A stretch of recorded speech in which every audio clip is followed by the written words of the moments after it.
election, we were making deep canvas calls into some of the battleground states. We started talking about Biden, we started talking about Trump, and then we got into the protests that were happening.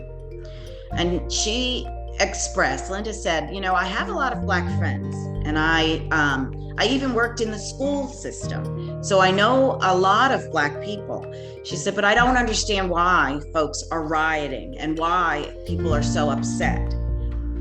And I let her talk for a while because I felt like she needed to get it off her chest. And then I finally said, you know, Linda, I have to tell you something.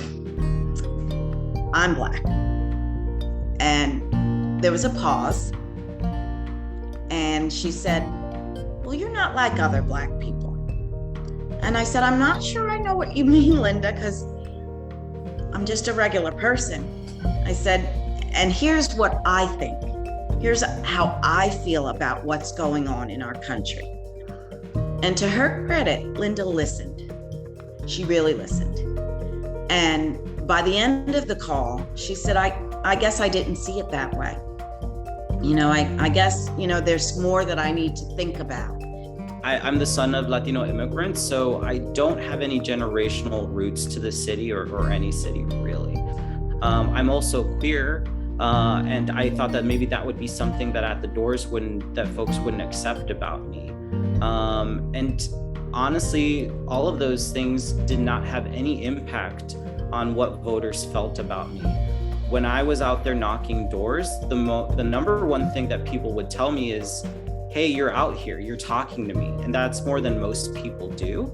And then the second thing that they would hone in on is that the things that I was saying that I was running for, the things that I wanted to make sure that electeds were running on, the values that I talked about were the same values that they shared. He was stubborn.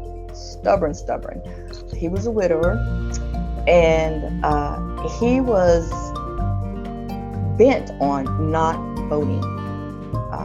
He was not going to vote at all. He kept saying, no, I don't have time left in this world to make a change. I'm not due long to stay in this world anyway.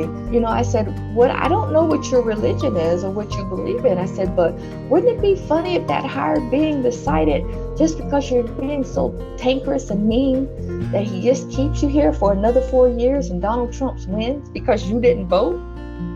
And so he looks at me and he goes, well, young lady, I guess you got a point there. And he goes, let me find this damn ballot. And we were friends and laughing and crying all at the same time. And, you know, those were the kinds of calls that made the job worthwhile.